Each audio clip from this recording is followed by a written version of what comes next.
So I want to preface, I do not hate Tom Cruise, and I don't hate this version of Mission Impossible. I am really just trying to analyze and explain why its box office is not as strong as it could be, because this entry is a little bit different from the other ones, so I'm trying to explain why it didn't do as well as it could have and not spoil major elements of the plot and or the story. So I'll keep it vague, but I think I can provide some good reasons why it may not be working for a bigger audience than it could be. So the first thing is that there is a lot of science fiction in this entry, and that's fine. We've seen science fiction elements in the other entries with Tom, but this one takes it to an extreme.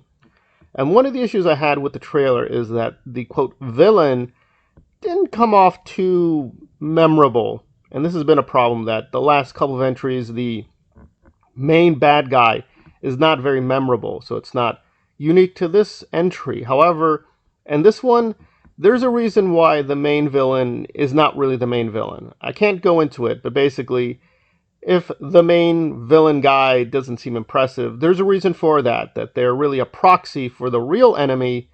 And when you know the enemy, you'll be like, wait, you're going to be a little bit like question mark, like, is that really an antagonist? Well, maybe, maybe not. So I think that's probably going to not necessarily upset people. I think people are going to find it more laughable, like, oh, that's what Tom Cruise is facing. He's facing that now. And it may work for some people, but clearly for many people, it's just perhaps a little bit too laughable.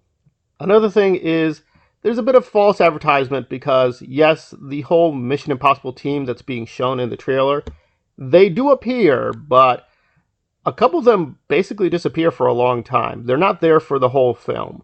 So it may feel like some people are there just as cameos. They're not really in the film as much as they could be.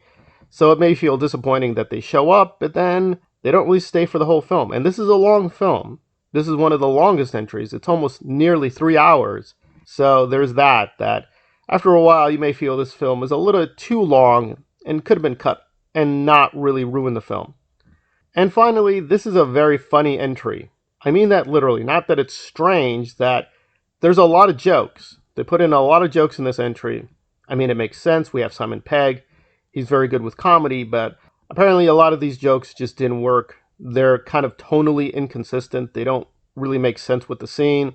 I like that they're trying to innovate and do new things, but apparently these new things are not working out for a bigger audience. So again, if you're going to see this, and I do recommend it, I have not seen the film, but from all I can tell, it is very solid. It's not a bad film, but it may not meet your expectations about what you think Mission Impossible should be.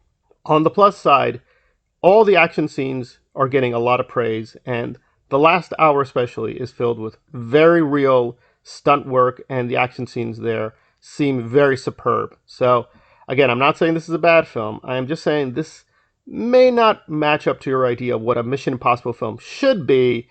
So come in with certain different expectations. And if you're okay with those differences and innovations, then you'll get a lot out of this. But if you wanted a much more, I guess, generic entry, then this will be sort of like a bit of a puzzle. It's not a JJ mystery box, but you will be kind of puzzled why they went in certain directions. And I applaud why they tried to do it, but some of these new attempts to invigorate the franchise may not work for everyone.